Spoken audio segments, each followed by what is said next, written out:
Bien, bonsoir à tous et bonsoir aux personnes qui nous rejoignent pour ce premier ciné-club de l'AFA. Et on est ravis d'abord que ce premier ciné-club de l'AFA soit consacré à un film, un excellent film documentaire et à la fois un film d'aventure qui est ce Mont Blanc des Mickey, réalisé il y a 10 ans par Johan Perrier.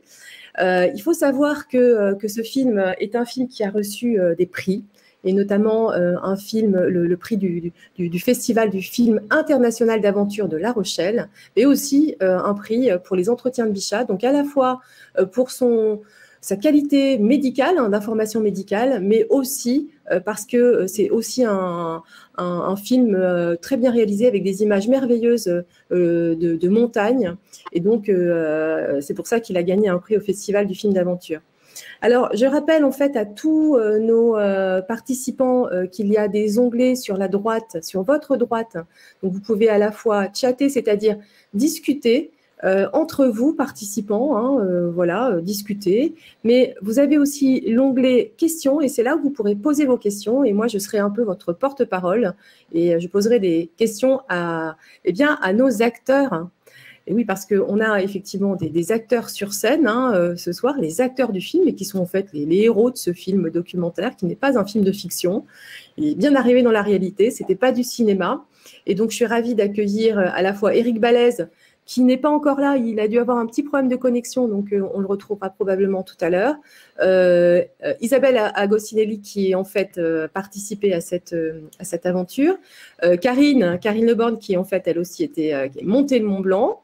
Et puis Xavier Buterne et Michel Servi, qui sont aussi présents tous les deux ensemble. Là. Je ne sais pas si vous êtes très distendus entre vous, mais comme vous vous connaissez, vous êtes amis, il n'y a pas de distanciation sociale entre vous, j'ai l'impression.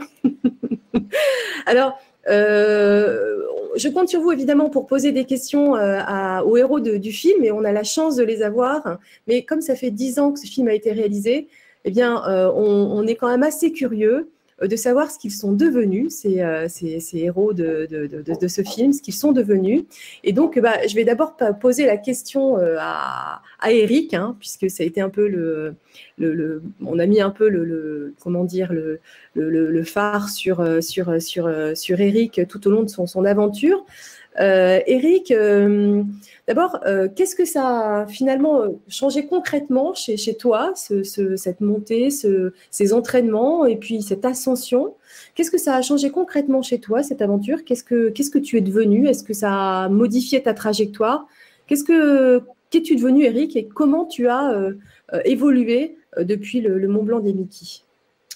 Mais après le Mont Blanc des Mickey, c'est vrai que j'ai évolué plus sur en fait l'éducation thérapeutique. Donc ça a été l'année en fait 2010 où il y a eu l'agrément donc pour la loi HPST pour pouvoir faire donc de l'éducation thérapeutique donc dans les CH, CHU et cliniques.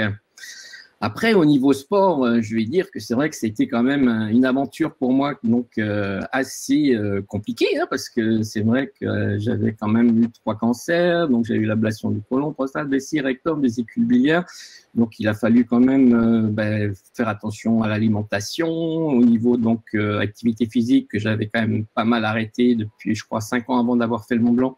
J'étais resté donc sans faire d'activité physique, donc il a fallu aussi retrouver en fait voilà, la forme, on va dire. Et puis après, le stress aussi. Je pense que ça a été quand même quelque chose aussi pour moi qui a été compliqué aussi à gérer, parce que c'était l'inconnu.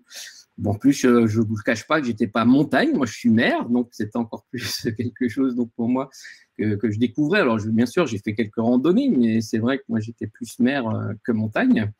Mais voilà, moi, ce qui m'a vraiment enchanté, surtout, c'est le plaisir d'être tous arrivés donc ensemble au sommet. C'était vraiment ce qu'on a essayé de faire, c'est on nous appelait la cordée solidaire. Donc, c'était essayer donc d'être tous ensemble au sommet, bien que moi, je pensais pas du tout arriver à faire le Mont Blanc, parce que voilà, moi, c'était simplement pour montrer une image de voilà, on peut faire de la randonnée, il faut faire de l'activité physique, parce que pour moi, je pense que c'est un médicament, c'est-à-dire que oui, ça me permet aussi d'enlever tout le stress que l'on a. Donc, on sait que dans ces pathologies-là, voilà, on est quand même des gens peut-être un petit peu stressés aussi. Donc voilà, moi, ce qui m'a vraiment fait plaisir, voilà, c'est qu'on soit tous ensemble donc au sommet parce que c'est compliqué déjà pour des gens tout à fait normaux parce que la montagne c'est quand même du vent, le froid, il y a des différences de niveau, il y a la montagne, il y a le mal de montagne. Et puis, c'est vrai qu'on est tous arrivés donc à 20 minutes d'intervalle. Donc, c'est vrai qu'on a eu aussi des bons guides, j'avoue, qui ont bien su calculer et qui ont bien compris en fait, voilà, l'importance en tout cas de cette cordée solidaire. Alors, mais qui avait eu l'idée au départ? C'est quoi cette initiative finalement? Et qu'est-ce qu'on voulait montrer à travers cette cordée solidaire? Alors, c'était une idée de David Della Monica que je n'ai pas réussi à joindre parce que je sais qu'il est parti en Suisse, mais j'ai plus de téléphone, plus de mail. Donc, c'était lui qui était initiateur du projet. Je crois qu'il avait été voir Xavier d'ailleurs. Xavier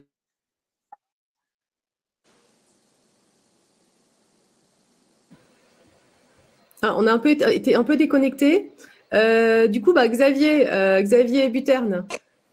Du coup, c'était l'initiative, l'idée, enfin, le point de départ en fait de cette aventure. En fait, David Della Monica travaillait à l'époque dans une start-up qui fait de la thérapie cellulaire et notamment qui a des projets avec les lymphocytes T-régulateurs sur le traitement de la maladie Crohn notamment. Et il me dit, mais qu'est-ce qu'on peut faire pour les malades, etc. Et puis un jour, comme ça, au téléphone, je me revois exactement à l'instant même, et on se dit, mais tiens, si on montrait que c'était possible d'aller en haut du Mont Blanc avec les patients. Et c'est parti comme ça, on en a parlé à Eric. Eric a dit, super bonne idée. Et puis après, il a fallu monter tout le projet. Et c'est vrai que c'est surtout David et Eric qui ont monté tout le projet parce que ça n'a pas été simple. Il a fallu trouver les guides, les financements, tout organiser. Enfin bon. Voilà, mais c'est passé comme ça, sur un coup de téléphone, et David qui voulait dire je vais faire autre chose que simplement travailler dans une start-up et je voudrais vraiment apporter aux malades et montrer quelque chose pour les malades. Oui, en fait, l'idée, c'était faire quelque chose qui avait du sens aussi, finalement, dans sa vie à lui et dans cette initiative. Par contre, il a quand même fallu sortir la grosse cavalerie, hein, puisque ça a été quand même plusieurs mois d'entraînement. Il y a eu quand même énormément d'épreuves en fait à traverser. Donc, à la fois, c'était une idée très rapide et en même temps, ça a été quand même assez lourd à organiser. Non, tu confirmes, Eric? Oui, tout à fait. C'était quand même un projet de longue haleine parce qu'il a fallu trouver les sponsors, il a fallu trouver les guides, il a fallu prévoir en fait tous les entraînements. Une fois que les entraînements étaient prévus, il fallait réserver les gîtes, il fallait réserver les guides. Donc, c'est vrai que c'était quand même quelque chose qui demandait quand même pas mal de préparation. Alors, c'est vrai qu'en plus, moi, au départ, j'étais plus dans l'organisation parce que j'adore monter des projets. En plus, des événements sportifs, ça a toujours été ma passion, mais pas forcément, en tout cas, faire ce périple, en fait. Et puis, finalement, embarqué par toute la cordée, c'est vrai que c'était quelque chose pour moi qui était vraiment super sympa. Et puis, ça a commencé comme ça, mais je vous dis vraiment, partant vraiment comme objectif, c'était vraiment de montrer vraiment cette cordée solidaire qu'on peut faire de la randonnée et pas spécialement faire vraiment cette ascension donc du Mont Blanc, en tout cas pour ma part. D'accord. Alors, je vois qu'il y a Hervé qui est venu, qui nous a rejoint. Bonsoir Hervé. Je continue. Alors, Hervé a aussi fait partie évidemment de la cordée solidaire, c'est pour ça qu'il est là sur scène tout de suite. Je continue avec Isabelle parce que Isabelle, dans le film, on voit.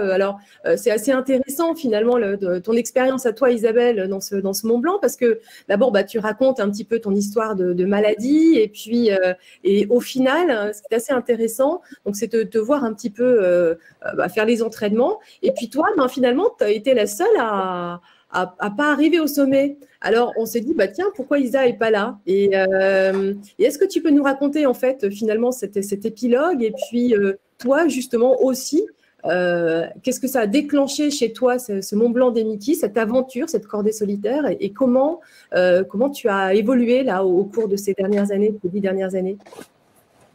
Alors oui, bonjour à tous. Donc oui, effectivement, moi, je n'étais pas au sommet, mais je l'étais en pensée avec eux.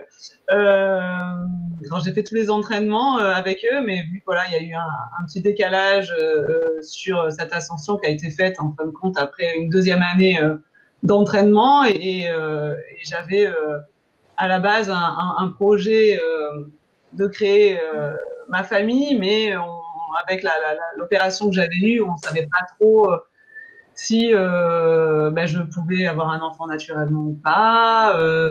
Voilà, c'était un petit peu les interrogations que j'avais au début de cette aventure. Et cette aventure, en fait, pour moi, c'était un vrai challenge. Quand Eric m'en a parlé, j'ai toujours tout de suite dit oui. Puis après, je me suis dit, malheur, mais dans quoi je me suis engagée? Est-ce que. Voilà, donc c'était. Mais voilà, c'était quelque chose, je pense, que j'avais besoin après de nombreuses années de maladie et une grosse opération pour finir. Donc voilà, ce challenge, je pense que j'en avais besoin pour rebondir après toutes ces années et repartir sur des projets plus concrets. C'est après tout ça que j'ai pu marier, c'est après tout ça que le projet d'enfant au début c'était par l'adoption. Je pensais qu'effectivement avec l'opération que j'avais eue, en tout cas je pensais et c'est ce que j'entendais, que ça allait être compliqué pour moi d'avoir un enfant naturellement. Donc avec mon mari, on avait fait un dossier d'adoption et pendant l'année des entraînements, on avait eu l'agrément. Donc voilà, j'ai mené ces deux choses de front et c'était en tout cas une expérience et une aventure humaine, moi, qui a permis vraiment une sorte de transition en fait entre ces années de maladie et ça y est, maintenant, il faut que je vive, il faut que j'avance. Donc ça a été vraiment une transition hyper importante pour moi, pour mon chéri qui a toujours été là et qui a fait tous les entraînements avec nous et qui m'a toujours, qui a toujours été très présent. Donc, alors, du coup, c'est une transition, c'est-à-dire que finalement, ça a quand même, du coup, été modifié quelque chose dans ta vie, c'est-à-dire que ça a été un passage qui t'a permis de transformer un petit peu ta vie. Raconte-nous ce que tu fais à l'heure actuelle, par exemple. Alors, aujourd'hui, 10 ans après, moi, j'ai eu mon fils il y a 10 ans. Et depuis, j'ai changé de métier. Voilà, je suis devenue diététicienne, ce qui est forcément en lien avec mon histoire, avec cette maladie et voilà, avec la suite. Je suis devenue patiente experte, donc je peux intervenir dans des ateliers d'éducation thérapeutique du patient. Donc voilà, c'est ça. Voilà, j'ai eu il y a eu un changement de parcours pour être au plus près de ce qui a du sens pour moi et c'est vrai que le Mont Blanc des Mickey a fait partie de cette transition, a été un point de départ en fait. D'accord. Donc en fait, ton fils a l'âge du Mont Blanc des Mickey, on va dire. Voilà. Et donc ça a modifié quelque part un petit peu ta vie. Ça a été un tremplin pour partir sur autre chose. Ouais. Très bien. Alors, comme je vois que, on a effectivement, on a Karine en ligne, on a Michel qui, donc moi, j'interroge plutôt d'abord les patients, l'expérience des patients. Karine, Michel, alors peut-être d'abord Karine, qu'est-ce que tu es devenue depuis depuis ces 10 ans du Mont Blanc? Qu'est-ce que tu es devenue et ça serait bien, j'aimerais bien que tu nous racontes ton meilleur souvenir de la montée, des entraînements, et puis quel est aussi ton pire souvenir, et puis après je poserai la question à Michel. Alors, je ne sais pas est-ce que tout le monde m'entend? Parce que moi, je n'ai pas du tout entendu Isabelle. Là c'est OK, nous on t'entend très bien, Karine. D'accord, OK, très bien. Bon, super. Alors, mon meilleur souvenir, enfin, on va parler déjà souvenir du Mont Blanc, puis après je parlerai de ce que je suis devenue. Mon meilleur souvenir, je pense que c'est tous les entraînements qu'on a fait ensemble. Je pense que c'est vraiment l'ensemble de tout, quoi. Voilà, ça c'est ce que je garderai j'ai pas un souvenir meilleur qu'un autre par rapport à ça, ou peut-être le lever du soleil sur le Mont Rose. Et puis mon pire souvenir, je crois que c'était la montée du Mont Paradis, où heureusement que là Eric Balèze était devant moi pour me motiver, pour me pousser un peu, parce que j'avais une trouille de dingue. Voilà. D'accord. Et puis oui. Et donc, du coup, depuis le Mont Blanc, comment tu as évolué? Qu'est-ce que tu as fait dans la vie? Est-ce qu'il y a des choses qui ont changé? Non, il n'y a pas grand-chose qui ont changé pour ma part, hein. Moi, j'ai continué mon travail dans l'administration à la ville de Cannes. Quoique maintenant, bon, je suis en maladie actuellement. Et puis, au niveau sportif, je continue toujours un petit peu les entraînements, même si maintenant, bon, c'est beaucoup moins qu'avant, quoi. Mais bon, il y a l'âge qui fait, hein, il y a 10 ans de plus aussi, hein, comme tout le monde. Donc voilà. D'accord. Et pour toi, en fait, ça a changé quelque chose au niveau, par exemple, de ta forme, de ta capacité physique. Est-ce que c'était un truc qui a été vraiment un challenge ou c'était plutôt simple pour toi? Alors, non, c'était pas simple du tout. Moi, j'étais très sportive, mais la haute montagne, j'avais jamais fait. Donc, j'avais beaucoup d'appréhension. Et j'avais beaucoup d'appréhension à cette époque-là sur mes capacités physiques, quoi. Surtout que je suis quelqu'un qui manque énormément de confiance en moi. Donc, c'était un petit peu un double challenge, quoi. C'était vraiment pour me prouver que j'étais capable, et c'est ce que ça m'a prouvé.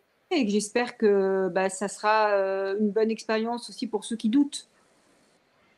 D'accord. Donc, finalement, tu as regagné un peu confiance en toi après le Mont Blanc des Mickey. Ah oui, je pense, oui. Ouais. C'est vrai que quand je traverse un petit peu des moments difficiles de doute, je repense à cette ascension. Je repense aussi à tout ce qu'a pu traverser d'autres personnes du groupe qui étaient aussi en grande difficulté et qui ont réussi aussi à se battre et puis à y arriver. Hein. Je pense aussi à Michel, à Eric, voilà, à toutes ces personnes-là. Donc quand je pense à elles, je me dis, allez, je me mets un coup de pied dans les fesses. Voilà, elles ont réussi, allez hop, toi aussi. Hein. Voilà. Alors c'est vrai que je trouve que c'est un petit peu une émission aussi. Ouais, ce qui est intéressant, c'est aussi le fait de participer à un projet ensemble, hein, d'être ensemble sur ce projet et finalement de se motiver les uns les autres. Et alors justement, Michel, toi, donc, tu exprimais dans le film tes difficultés, tu avais été opéré à plusieurs reprises. Alors, Michel, est-ce que tu peux me dire un petit peu quel a été ton meilleur souvenir dans ce Mont Blanc et ton pire souvenir et dire un petit peu ce que tu es devenu, toi, dans les 10 dernières années, comment tu as évolué? En fait, mon meilleur souvenir, c'est surtout l'arrivée, quoi. Le fait qu'on soit tous arrivés en haut, que Eric aussi, on avait les larmes aux yeux. Ça a été un grand moment d'émotion et partagé, je crois. Et des mauvais souvenirs, j'en ai aucun, étant donné que je pense que c'était une expédition qui, avec les entraînements et tout, qui a resserré les liens d'amitié qu'au départ, on se connaissait pas. Et en fait, il n'y a jamais eu une seule engueulade, jamais un mot plus haut que l'autre. Et quand quelqu'un avait des difficultés, les autres le portaient secours ou l'entraînaient, l'aidaient. Il n'y a aucun mauvais souvenir, franchement. Donc, c'était une expérience humaine super, je veux dire. Un dépassement de soi, parce que c'est vrai que quand on est malade, même si on est en état de rémission ou presque, même si on est un peu en forme, on est quand même diminué physiquement. Et à ce sujet, j'ai eu une rechute il y a 3 ans, j'ai dû être opéré et on m'a enlevé encore un bout et on m'a mis une poche et ça m'a assez traumatisé, quoi. Le fait d'avoir une poche et ça a été très très dur pour moi. Donc on n'est jamais à l'abri d'une rechute et quand on est bien, il faut profiter de la vie parce que on ne sait pas de quoi sera fait demain, quoi. Voilà. Et le fait aujourd'hui que voilà, tu as été opéré, tu es une pochestomie, est-ce que ça c'est quelque chose qui pourrait t'empêcher? Est-ce que tu as continué la randonnée, l'activité physique est-ce que c'est quelque chose que tu pratiques toujours? Beaucoup moins. J'ai pris 10 ans et bon, j'ai 68 ans maintenant. Je suis quand même assez fatigué. J'ai cédé mon entreprise il y a 4-5 ans à un de mes gars. Je continue à aller un peu en montagne, à faire un peu de la pêche à la truite, aux champignons, des trucs comme ça, quoi. Mais j'ai plus fait vraiment de grosses randonnées. Je suis assez fatigué physiquement. J'accuse quand même la fatigue, voilà. Mais après, j'aime toujours autant la nature et je fais suivant. Il y a des jours où ça va bien, des jours où ça va un peu moins bien. Voilà, on fait avec, voilà. Ok.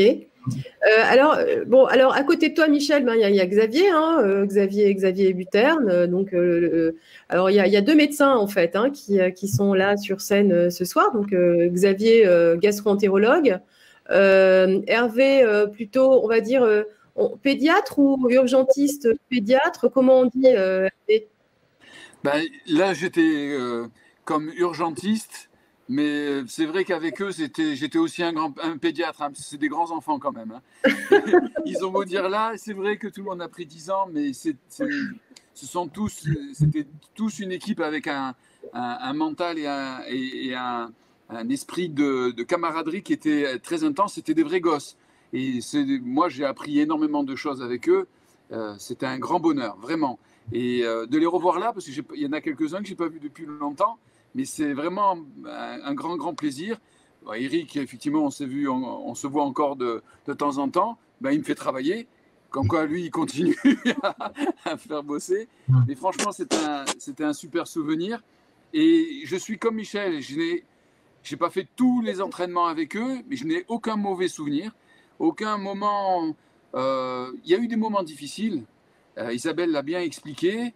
Et le moment qu'elle a vécu particulièrement, elle, en fait, a été une révélation pour plein de choses après, puisque son petit, c'était le cadeau que personne n'attendait, quoi. Encore plus grand probablement que l'ascension du Mont Blanc.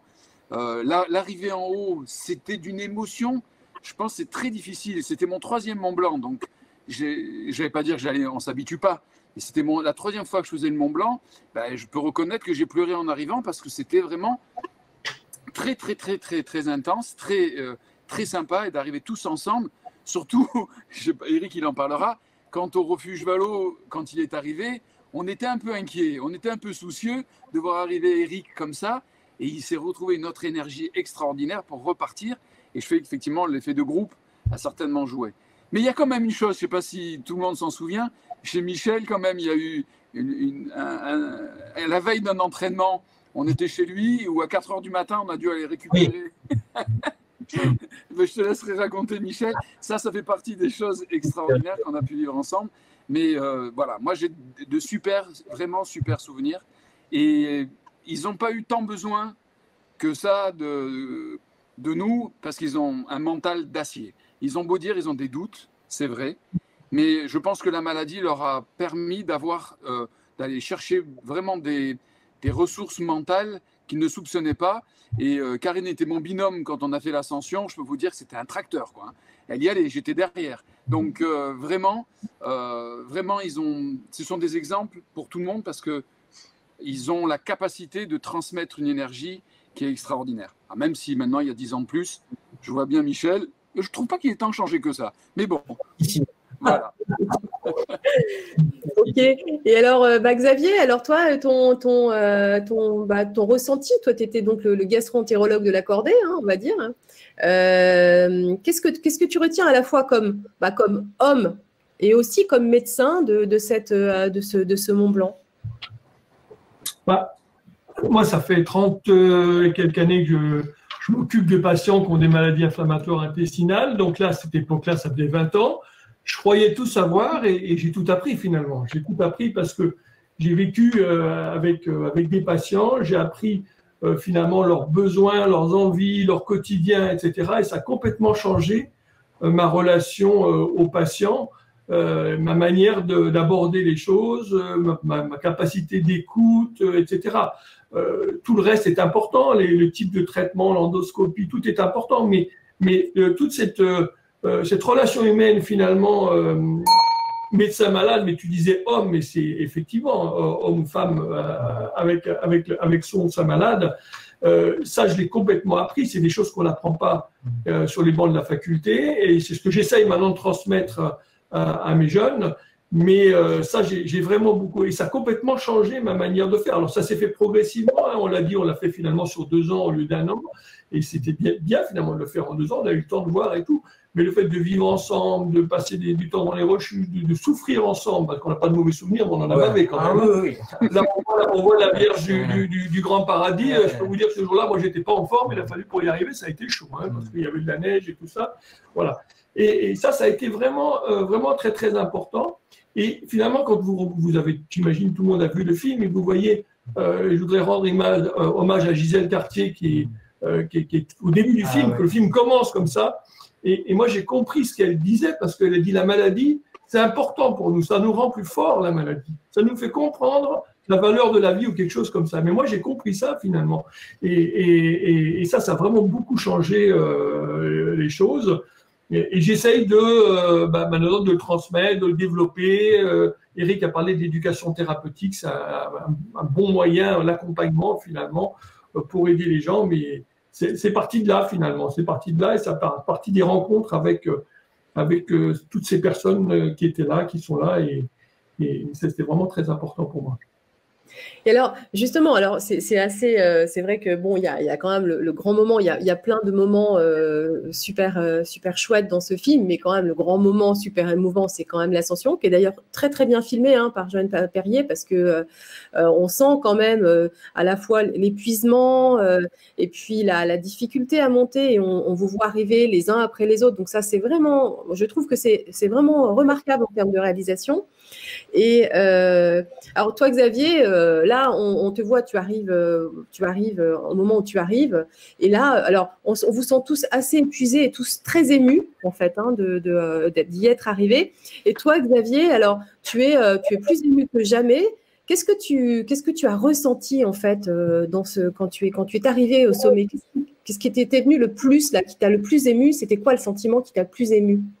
J'ai revu les 2 ans à peu près et tous les doutes qu'on a pu avoir, etc. Et finalement, le fait qu'on y soit, parce que bon, il y a eu des tas de réflexions, d'état d'âme, etc. quand même. Et à un moment donné, au début, on disait finalement, là, il y a les forts, il y a les moyens et les pas forts. Et puis les forts, ils iront au bout, les moyens, ils iront pas au bout. Et puis les plus faibles, ils iront qu'à cet endroit-là. Et c'était pas ça qu'on voulait. Nous, on voulait montrer qu'on était capable de tous faire quelque chose ensemble. Alors, on serait pas arrivé au sommet, c'était pas un drame, mais c'était de faire ensemble, d'être solidaires. Et Hervé l'a bien dit, c'était la solidarité et tout. Et finalement, le fait d'y arriver comme on disait tout à l'heure, à 15-20 minutes d'intervalle, on est tous arrivés ensemble. Ça a été, j'ai revu ces 2 années. Et moi, c'est vrai que j'ai eu du mal à contenir mon émotion. Après, il y avait aussi l'épuisement physique, quoi, je veux dire, parce que la fin, c'était la bosse à la fin, faut quand même. C'était dur, parce que on a fait tout d'un coup du refuge le plus bas, et donc ça a été quand même une journée assez épuisante. Donc on arrive épuisé au bout. Il faut savoir qu'à l'époque, j'avais 10 kilos de plus, donc je suis monté avec 10 kilos de plus, donc je les ai bien perdus depuis. Et c'était pas facile de les traîner, voilà. Mais voilà, donc la fatigue, l'émotion, l'image de tout ce qui s'est passé, finalement, voilà, c'était fabuleux, quoi, fabuleux. Et pour les autres aussi, alors, c'était ça, à l'arrivée, finalement, cette émotion, c'était plus le fait, alors, que vous soyez arrivés tous ensemble, qui était le plus important pour vous, qui comptait le plus pour vous? Qui veut répondre? Moi, je veux bien répondre, mais c'est vrai que moi, le but, c'est vrai que c'était pas de faire l'ascension du Mont Blanc. Comme je vous l'ai dit, moi, je suis pas super montagne. Et c'est vrai que quand je suis arrivé en fait au sommet, moi, ce que je voulais, c'est vraiment que les cordées soient tous là.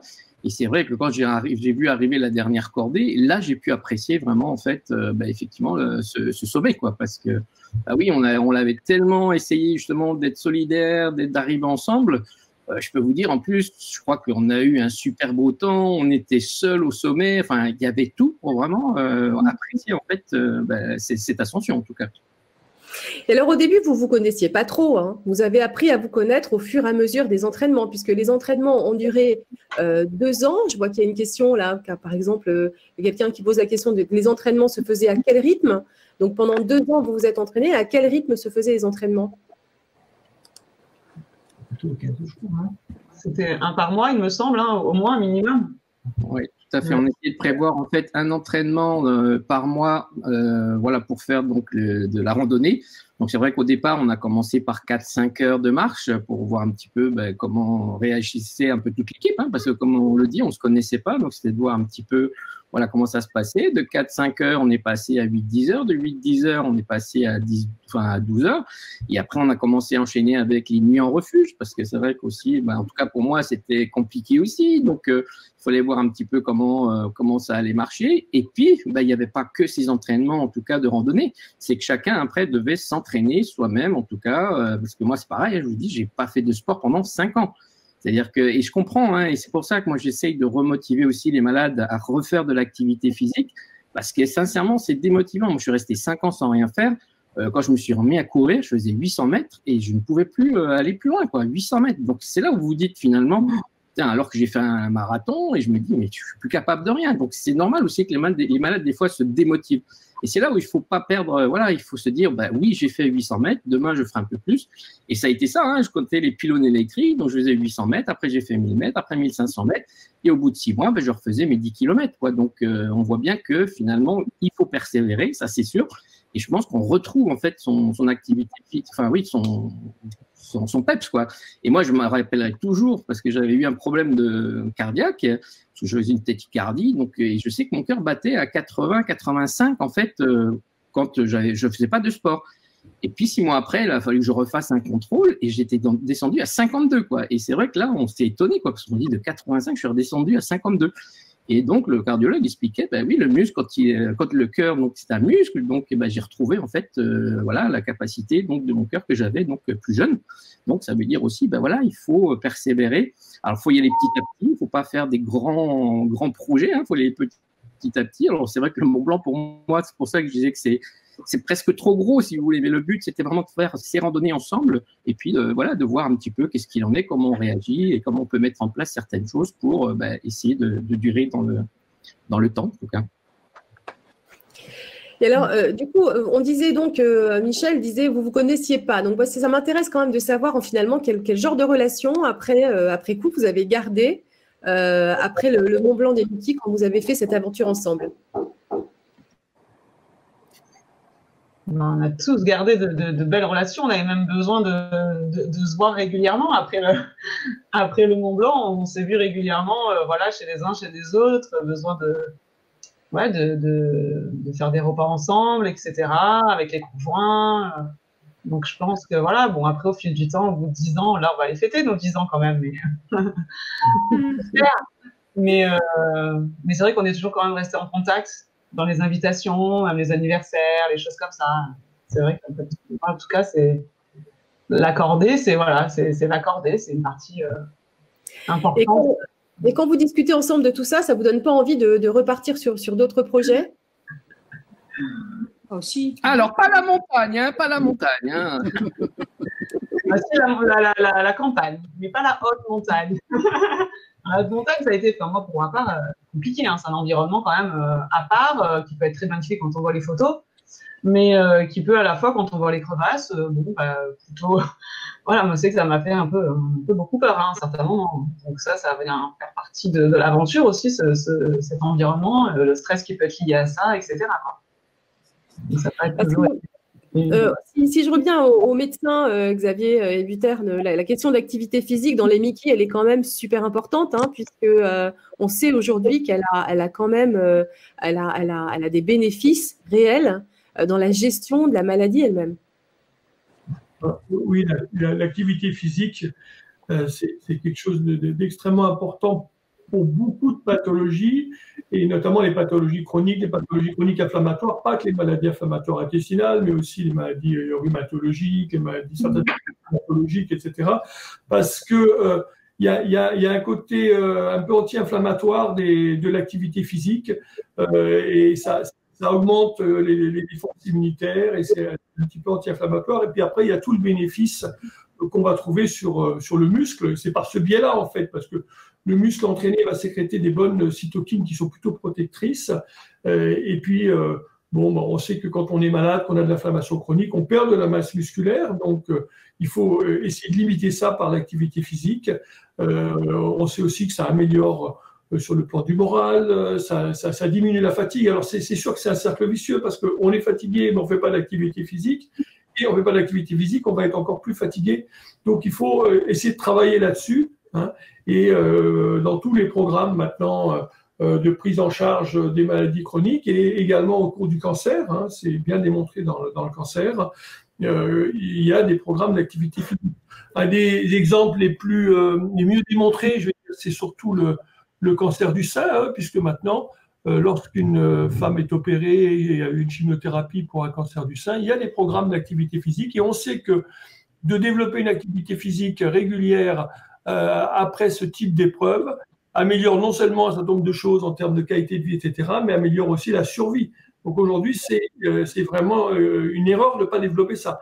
Et maintenant, il commence à y avoir des prises en charge d'activité physique adaptée pour les maladies chroniques. Il va falloir vraiment qu'on développe ça dans les années à venir, de le faire beaucoup plus systématiquement. Ça passe par un certain nombre d'actions et les sociétés savantes, comme patients, on va avoir un rôle là-dedans pour essayer de développer ça. Et alors, Isabelle, vous qui est diététicienne, du coup, sur l'alimentation, en termes de préparation physique, il y avait des choses particulières qu'il fallait faire.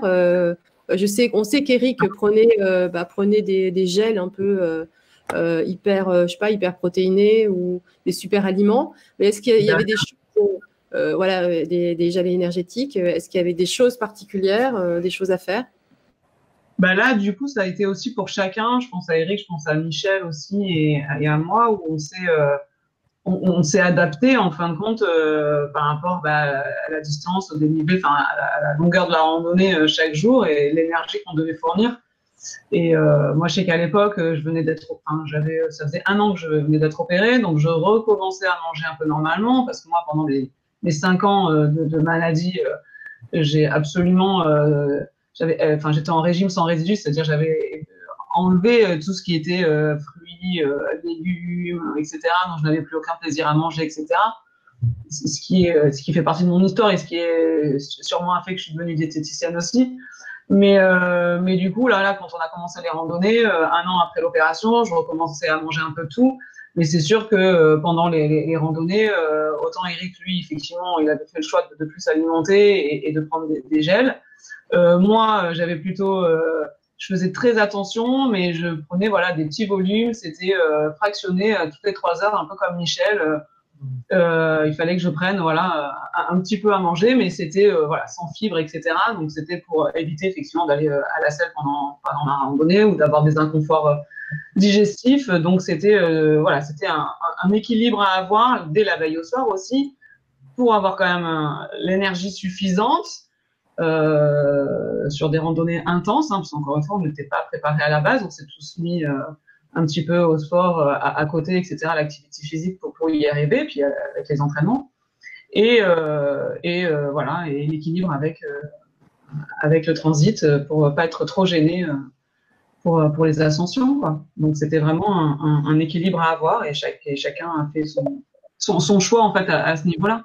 Moi, je prenais encore à l'époque même des compléments nutritionnels oraux que je prenais quand j'étais malade et j'avais même ma petite bonbonne, ma petite bouteille hyper protéinée, hyper énergétique parce que c'est ce qui m'aidait à tenir physiquement et je pense moi 1 an aussi.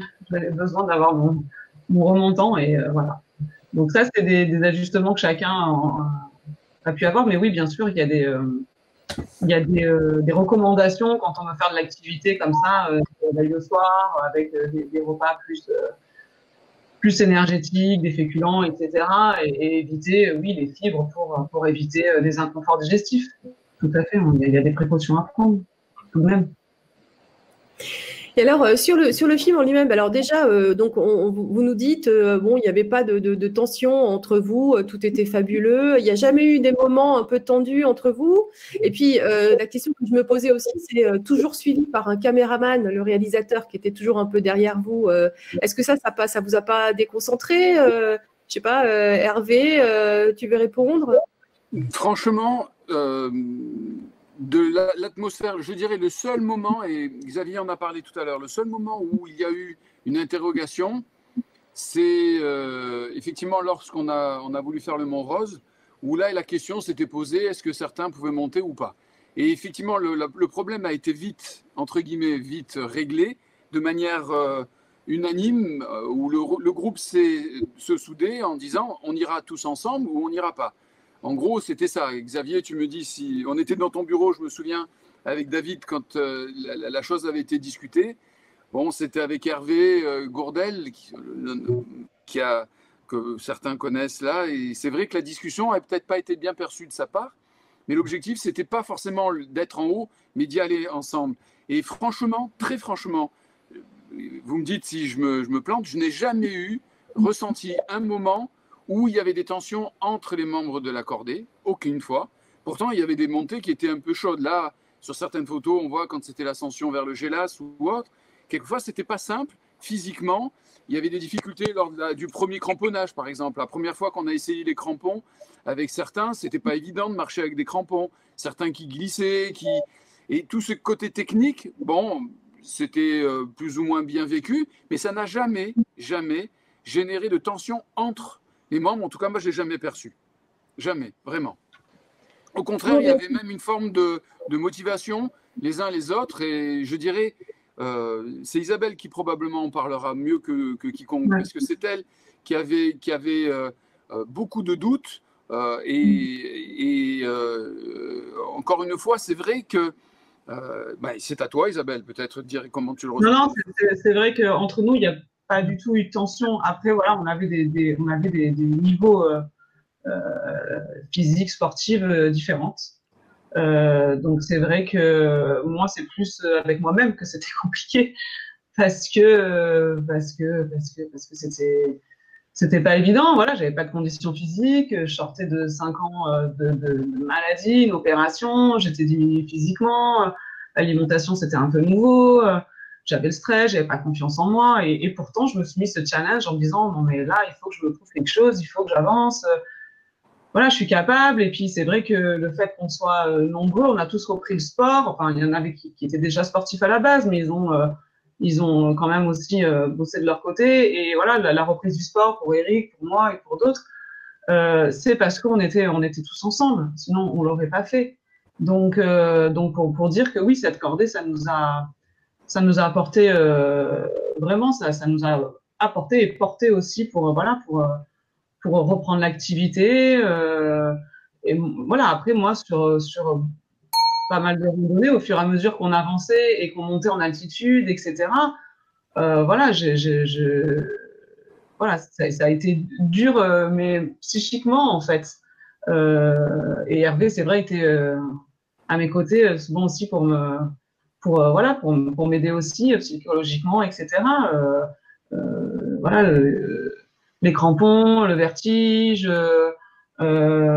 L'utilisation du piolet, il y avait un tas de choses, la durée, voilà. C'est vrai que j'ai pas mal douté, hein. C'est vrai que ces facteurs stress étaient là dans chaque ascension, hein. Donc ça n'a pas été évident, mais il n'y a pas du tout eu de tension entre nous.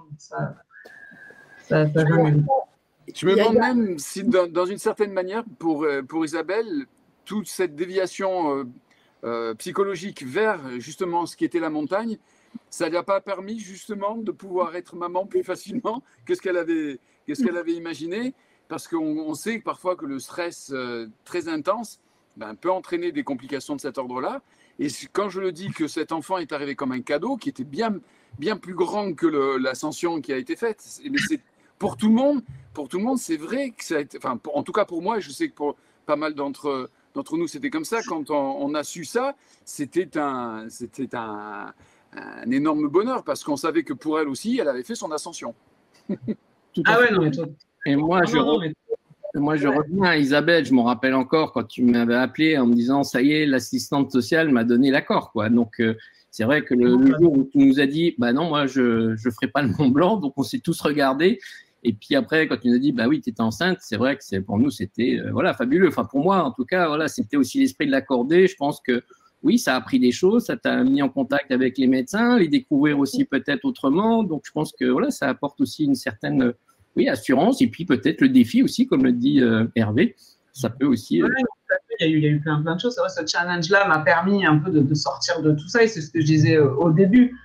Ça a été vraiment une transition, quoi. Vraiment. Il y a eu un avant et un après Mont Blanc, quoi, dans ma vie, c'est certain. Et ce qui est fou, c'est que souvent, moi, c'est ce que je dis à Isabelle, c'est qu'on a des malades qui nous appellent et qui est des mamans d'ailleurs, ou des futures mamans qui nous disent « Ah ben voilà, j'ai une îlot anale, est-ce que vous n'auriez pas une maman qui a une îlot anale et qui a eu un enfant? Est-ce qu'il est normal ?» Et c'est vrai que avec Isabelle, on a non seulement Isabelle qui peut témoigner, mais en plus, on nous demandait souvent, et le bébé, est-ce qu'il est normal? On peut le voir. C'est impressionnant, quoi. Donc, on voit aussi qu'effectivement, il y a beaucoup de questions là-dessus. Et puis, ben, effectivement, le fait de voir le petit Axel, super beau gosse, hein, déjà, à 10 ans. Donc, ben, écoute, c'est vrai que ça motive aussi après les personnes et puis ça les rassure, en tout cas. Et ça, c'est vraiment un témoignage, je trouve, voilà, qui a du sens, en tout cas. Alors, moi, je voulais reprendre la parole sur quelque chose d'assez précis, c'est ce message de fin, parce que voilà, on voit que finalement, le projet, c'est de monter ensemble patients, médecins, chercheurs, et d'avoir cette ascension et d'arriver au sommet. Et le mot de la fin, c'est Xavier, par exemple, toi qui le prononce en disant qu'en fait, il faut se défoncer, il faut aller plus loin dans la recherche, il faut trouver les causes de la maladie, il ne faut pas laisser les malades comme ça. Et donc, finalement, ce message, c'est aussi un message d'espoir, de dire qu'il faut avancer et qu'il faut accélérer et avancer vite, en fait, sur les traitements pour ces maladies. Et donc, j'ai envie quand même de poser la question à Xavier, de savoir, finalement, dans ces 10 dernières années, puisque 10 ans se sont écoulés, comment les choses ont avancé? Est-ce qu'elles ont avancé? Est-ce qu'elles se sont accélérées dans le cadre des Mickey? Alors oui, elles ont avancé de manière incroyable. Moi, je me retourne et je regarde derrière, mais il y a beaucoup de choses qui ont changé. Alors évidemment, c'est parfois imperceptible parce que les progrès médicaux, alors de temps en temps, il y a une découverte exceptionnelle et ça change du jour au lendemain. Bon, voilà, le jour où on aura le vaccin contre le Covid, ça va tout changer, et bien sûr. Mais en général, ça se fait progressivement. Ça se fait progressivement pour les maladies chroniques. Et il y a un certain nombre d'éléments, de pierres qui se rajoutent, etc. Alors, il y a évidemment des nouveaux traitements. Il y a la manière de prendre en charge les patients qui a changé. Je disais tout à l'heure, la prise en charge plus globale, le développement de l'empathie, l'éducation thérapeutique, etc. Tout ça, il y a 10 ans, ça n'existait pas, on n'en parlait pas. C'est complètement nouveau. Il y a le développement des choses plus techniques, par exemple sur la connaissance du microbiote, ça se développe énormément. Et peut-être que dans 3 ans, 4 ans, 5 ans, on va nous donner un super probiotique qui va permettre de prévenir ou traiter la rectocolite ou la maladie de Crohn, je ne sais pas, mais ça progresse énormément. Il y a des éléments biologiques de suivi qui ont progressé. Par exemple, la calprotectine fécale, et on vient d'avoir l'avis favorable de la Haute Autorité de Santé pour le remboursement, donc ça, c'est des bonnes choses. La manière d'utiliser les médicaments, la manière de les combiner, etc., ça a beaucoup changé. Et puis finalement, comment dire, la prise en charge des maladies inflammatoires, c'est devenu une vraie discipline en soi, avec des jeunes extraordinaires. Moi, je suis très heureux parce que maintenant, je suis un des plus anciens. Et on est entouré de jeunes qui en veulent, qui connaissent ça, qui développent ça, des centres qui sont hyper privés ou publics, hein, qui sont hyper compétents, etc. Et je crois vraiment qu'on a amélioré on réduit la perte de chance pour les patients. Après, il y a toujours des progrès à faire et ça continue, quoi. Et en France, on peut être très fier parce que je pense que la prise en charge des maladies inflammatoires en France, elle est vraiment bonne quand on compare à d'autres pays. On n'a pas à rougir par rapport à beaucoup de pays. Et vraiment, ça se fait progressivement et ça continue. Il y a une espèce d'élan, si vous voulez, qui se développe. Alors, je ne peux pas vous dire, voilà, on a trouvé le truc miracle. Non, aujourd'hui, on ne l'a pas trouvé. Et on ne sait pas guérir ces maladies. Mais on a vraiment beaucoup amélioré la prise en charge, à la fois sur le plan technique, sur le plan relationnel, voilà. Et puis, je sais que vous étiez beaucoup à l'AFA, et je crois que le développement de l'éducation thérapeutique, c'est-à-dire voilà, avoir des personnes compétentes, les patients experts, les infirmières spécialisées, les diététiciennes, les psychologues, les stomathérapeutes, toute une équipe maintenant qui prend en charge. Alors qu'avant, le médecin, il était tout seul, voilà. Alors là, je viens de présenter un truc aux journées francophones et il y avait un regard croisé entre les patients et les médecins sur finalement comment ils envisagent les choses, etc. Et il y a encore des progrès à faire parce que chacun disait, le patient disait, mais j'ai pas assez de temps avec mon médecin et j'aurais d'autres choses à lui dire, mais j'ai pas assez de temps. Et le patient dit, mais le médecin dit, j'ai pas assez de temps. Donc il faut trouver un autre mode de financement de tout ça pour que finalement on ait plus de temps à passer avec les patients.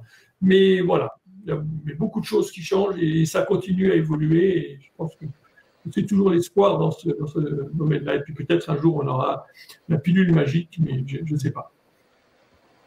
Ok. Alors, si chacun d'entre vous, finalement, vous aviez, puisqu'on arrive là quasi vers la fin de notre émission, si chacun d'entre vous, vous aviez un message voilà, pour nos participants suite à ce Mont Blanc, quel message serait-il? Est-ce que quelqu'un veut répondre à cette question? Pour moi, c'est vraiment pratiquer, en tout cas, l'activité physique, même si c'est que de la randonnée, de la marche, enfin, ce que vous voulez. C'est vrai que pour moi, c'est important, comme je le rappelle, pour moi, c'est un médicament.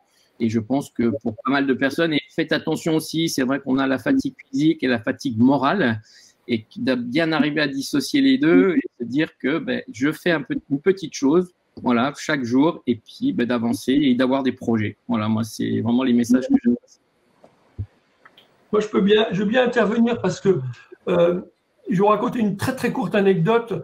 Un jeune patient accompagné de ses parents, il n'était plus dans le domaine pédiatrique, mais bon, on a des patients parfois très jeunes. Et moi, je demande toujours un peu qu'est-ce qu'il fait, qu'est-ce que vous faites, etc. Quel est votre projet? Et les parents, la maman, le papa prennent la parole et disent ah ben il va faire telles études, mais comme il a la maladie chronique, on va faire autre chose. Et ça, c'est affreux, quoi. C'est juste la double peine. Et le Mont Blanc des Mickey, c'est quoi? C'est de dire, c'est pas parce qu'on a une maladie comme ça qu'on peut pas essayer quelque chose, voilà. Et Isa, c'est pas parce qu'on a une rectocoïde hémorragique qu'on peut pas essayer d'avoir un enfant, et bien elle l'a eu, tant mieux, voilà. Donc voilà, c'est pas parce qu'on peut pas faire. Et ça, je crois que c'est vraiment le message, et c'est pour ça qu'on a fait le Mont Blanc des Mickey. Ouais, je pense que c'est vraiment le message. Pardon. Vraiment le message clé que voilà, il faut effectivement, et voilà, on a des projets et voilà, il faut pas les oublier, il faut pas les mettre de côté. La maladie, elle prend beaucoup de place et trop de place. Alors c'est facile à dire, mais quand on y est, mais on a la fatigue, il y a plein de choses qui rentrent en ligne de compte. Mais malgré tout, nos projets, il faut les réaliser parce que c'est ce qui va nous faire rêver, c'est ce qui va nous faire avancer. C'est le côté positif. C'est voilà, on reste un être humain qui a besoin d'être entouré, d'avoir du monde, d'avoir des projets, d'avoir une vie de couple, d'avoir une vie professionnelle, d'avoir une famille, etc. Donc voilà, une activité physique si on en a envie, si on en a besoin. Et Eric le dit, c'est vrai que c'est important de le reprendre, même tout doucement. Voilà, il y a un tas de choses et il faut continuer à penser à ça et que cette maladie, elle prend déjà cette place et pas lui en donner encore plus, en fait, quelque part. Donc, voilà. Et l'alimentation, je suis désolée, j'en parle, mais l'alimentation, elle prend aussi beaucoup de place et c'est vrai qu'il y a un gros travail là-dessus à faire et qui est fait maintenant depuis de nombreuses années parce que moi, au début, j'étais malade, ça, on n'en parlait pas du tout. C'est pour ça que j'ai fait un régime sans résidus pendant 5 ans. Aujourd'hui, voilà, il faut bien penser que cette alimentation, elle est importante, elle fait partie du quotidien parce que elle a forcément un lien avec les symptômes, mais elle n'influence pas en tout cas le cours de la maladie et donc voilà, donc il faut continuer à se faire plaisir et quitte à voilà, d'être entouré après si besoin, mais continuer à se faire plaisir aussi au niveau de l'alimentation, c'est important. Ok, merci. D'autres ont envie de s'exprimer sur un message qu'ils souhaiteraient donner à nos participants? Moi, oui. Michel? En fait, je me suis rendu compte que le fait de se tourner vers la nature, d'être un peu plus calme, d'être un peu moins stressé, ça espace les périodes où on n'est pas bien, quoi, je veux dire.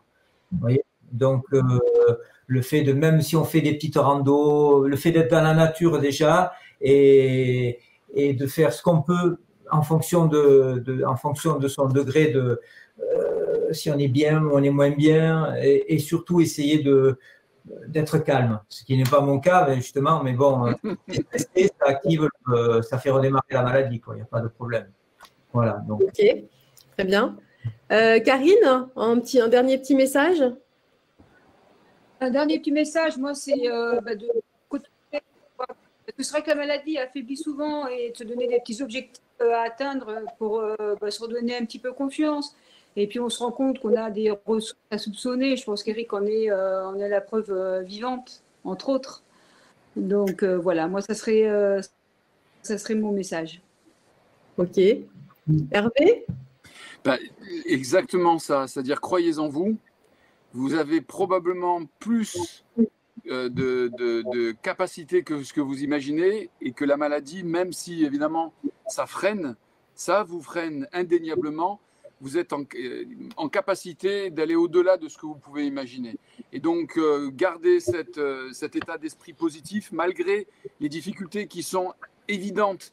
Et je ne me permettrai même pas de juger ça. Je vous ai vu au quotidien.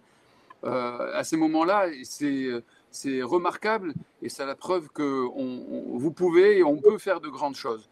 Juste en tant que pédiatre, je voudrais quand même rappeler quand même que je suis préoccupé pour l'avenir parce que les Mickey, on en découvre de plus en plus jeunes et de plus en plus fréquemment en pédiatrie. J'ai l'âge maintenant pour avoir vu cette différence énorme et Isabelle connaît très bien ça. Elle parle de l'alimentation des malades et de ne pas avoir de frein par rapport à ça, d'essayer d'avoir du plaisir. Mais on sait que probablement le microbiote, ce que tu as dit Xavier, il est fondamental et on sait que ça se joue beaucoup dans les 2 ou 3 premières années de vie de l'enfant sur la possibilité de générer des maladies inflammatoires intestinales ou d'autres maladies inflammatoires comme le diabète, comme l'asthme ou des pathologies de cet ordre-là. Et je pense que vous avez une possibilité de faire passer des messages pour que notre environnement, quel qu'il soit de meilleure qualité pour nos futurs enfants. Parce que je pense que là, beaucoup de choses se jouent très, très, très tôt. Et quand on arrive à l'âge adulte avec une maladie inflammatoire intestinale, on essaye d'accompagner, mais malheureusement, on ne corrige plus. On attend, comme l'a dit Xavier, la pilule miracle. Je ne sais pas si elle arrivera. Donc, il faudra surtout faire de la prévention. Et aujourd'hui, ce qui se passe chez les enfants, moi, ça me rend très inquiet. Parce que vraiment, vraiment, vraiment, on en voit de plus en plus. Effectivement, je pense que c'est quelque chose, c'est une préoccupation qu'on partage, hein, bien entendu, à l'AFA, et vous avez tu as tout à fait raison de le souligner. Merci à vous d'avoir été là. On embrasse aussi les autres participants, ou en tout cas les autres héros du Mont Blanc qui n'ont pas pu être là ce soir, et puis évidemment les guides aussi, hein, qui ont eu quand même une importance considérable dans cette aventure. Et puis, je vous souhaite bon vent à tous. Merci beaucoup d'avoir participé à ce premier ciné-club de l'AFA. Et je vous souhaite à tous une bonne soirée. Prenez soin de vous et à très, très bientôt. Merci. Au revoir. Ciao.